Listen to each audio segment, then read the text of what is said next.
Number 7. Lori Shaver. In February of 2018, a man contacted the Lake County Sheriff's Office in Florida about a friend of his named Michael Shaver, whom he hadn't seen in person for over 2 years.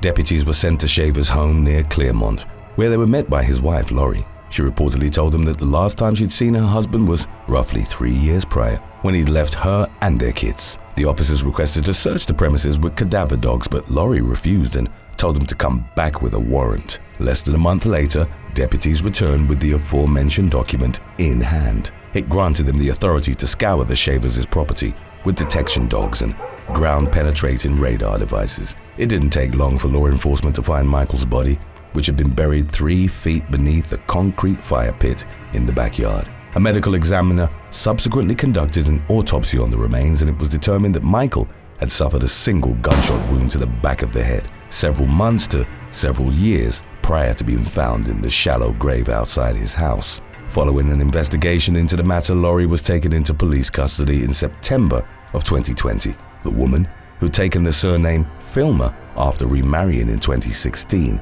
insisted that she was in no way involved in her former husband's death and pleaded not guilty to a charge of second-degree murder. Many of the victims' friends and family members had continued to receive messages from Michael's Facebook account even after his death. Prosecutors put forward the argument that it was actually Lori who'd kept up the communications in an attempt to cover up the murder. She'd also drained Michael's bank accounts and sold off many of his possessions in the weeks after she'd allegedly killed him. As of recent updates on the case, a start date for Lori's trial hadn't yet been scheduled.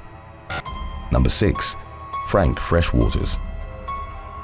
While speeding down an Akron roadway on July 3rd of 1957, Ohio man Frank Freshwaters fatally struck a U.S. Army veteran. He subsequently pleaded guilty to voluntary manslaughter and was sentenced to a maximum of 20 years at the Ohio State Reformatory, a prison famous for being featured as the titular facility in the acclaimed 1994 film The Shawshank Redemption.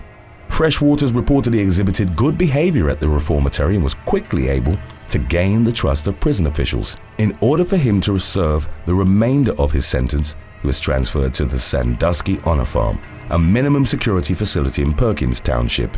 In September of 1959, however, Freshwaters escaped from the Honor Farm under circumstances that have never been disclosed to the public. He spent the next 56 years as a fugitive from justice, but was on the verge of being taken back into custody in 1975. The authorities in Kanawha County, West Virginia, had found Freshwaters living under an assumed name and arrested him. However, the state's governor ultimately declined to extradite him back to Ohio, and he was released. Freshwaters remained undetected for the next 4 decades until an investigation into his whereabouts was reopened by a U.S. Marshals Cold Case Unit in northern Ohio. The authorities determined that Freshwaters had been living somewhere near Melbourne, Florida, and they ultimately arrested him without incident at his live-in trailer.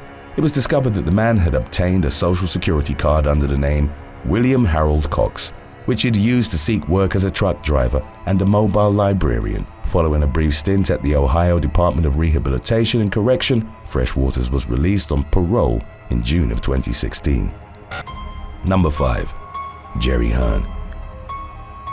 In 2013, the authorities in Oklahoma City began investigating a man named Kenneth Watson, who for the better part of a decade had been residing in a house in the 2300 block of Northeast 23rd Street. Watson lived with his girlfriend and was reported to have publicly claimed to be a retired police officer. One of his neighbors would later tell investigators that she'd always been somewhat suspicious of the man, given that he almost never left his house. On April 1st of 2013, FBI agents arrived at Watson's home to arrest him. It subsequently emerged that the individual known as Kenneth Watson was actually a 53-year-old fugitive named Jerry Hearn. The man was wanted in Arizona in connection to several crimes committed in the summer of 2003. Hearn's spree reportedly included him robbing a bank, 2 restaurants, and a convenience store. In early 2013, the FBI received a tip that Hearn had assumed the identity of Kenneth Watson, a man who'd moved out of Oklahoma in 2003. Upon his arrest, Hearn was extradited back to Arizona, where he faced charges of armed robbery and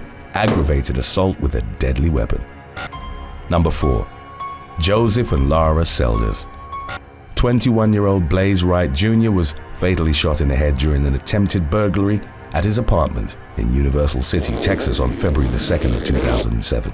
An eyewitness claimed to have seen a man fleeing from the apartment following the shooting. Before the bystander had a chance to positively identify him, however, he'd gotten into a gold car and was driven away from the scene. The Universal City Police Department launched an investigation into the murder, but it failed to generate any actionable leads for more than a decade. Then in July of 2020, after the case had gone cold for 13 years, investigators broke new ground in their efforts of identifying a potential suspect. A Universal City detective had been sifting through the case's evidence files with a Texas Ranger.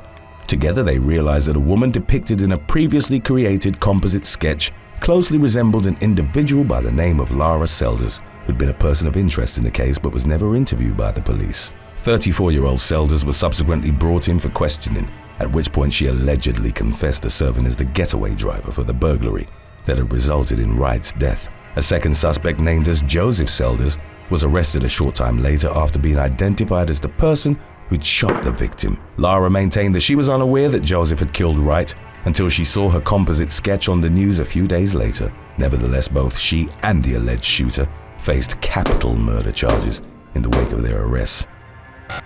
Number 3. Sarah Panitsky. Born to a wealthy family from northeast England, Sarah Panitsky was eventually recruited by a notorious gang of tax criminals that was led by Jeffrey Johnson. Panitsky worked alongside a group of duplicitous companies that bought inexpensive tax-free cell phones from overseas countries. The devices were then illegally sold in the United Kingdom for a considerable profit. An investigation conducted by the HM Revenue and Customs Department led to the gang's 18 members getting arrested and brought to trial at Kingston Crown Court on fraud charges. Panitsky received an 8-year jail sentence herself. However, in May of 2013, she absconded from justice prior to the conclusion of her trial. Panitsky remained on the run for the next several years, leading to her being named as one of the UK's most wanted fugitives, thus becoming the first woman to have ever been placed on the list. In late February of 2022, Panitsky was located in the small Spanish town of Santa Barbara. Government officials in Spain reported that local police had tracked her down before, in 2015, prompting her to flee once again.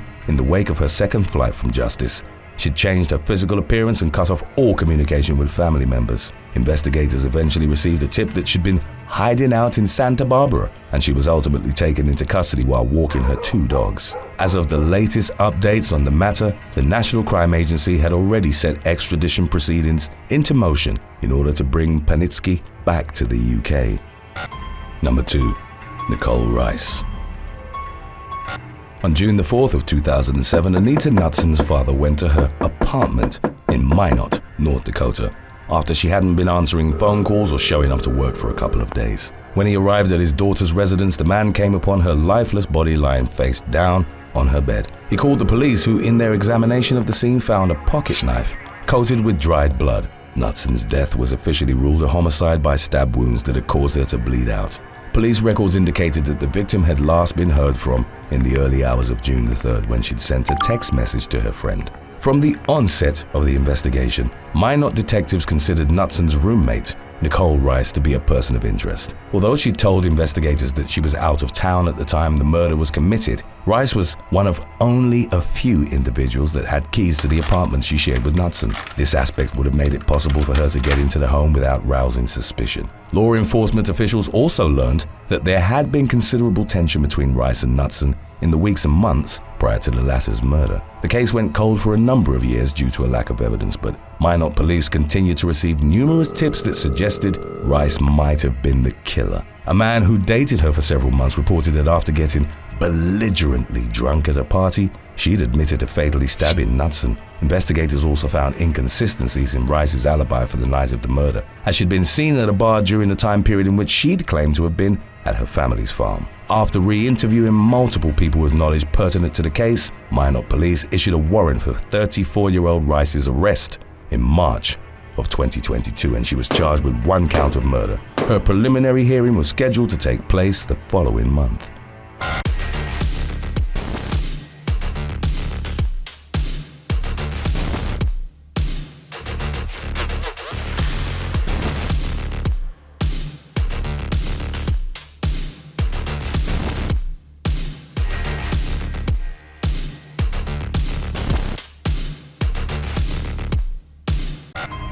Number 1. Sheila Keene Warren.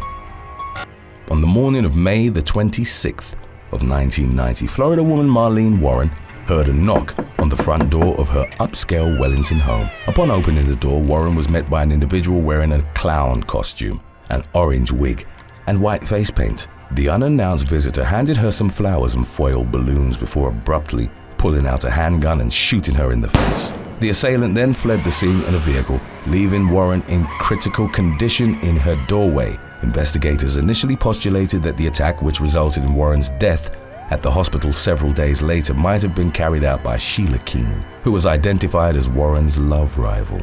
As was gathered from interviews with friends and relatives, Keene had been having an affair with the victim's husband, giving her a clear potential motive for wanting to eliminate her. Several years after Warren's killing, Keene married the slain woman's husband and officially took the name Sheila Keene Warren. Although the police long suspected that the latter might have been responsible for the murder, they didn't have enough evidence to arrest her for nearly 3 decades. The situation would experience a dramatic shift in 2017 when advanced DNA technology allowed forensic analysts to test a piece of hair that had been found in the killer's getaway vehicle.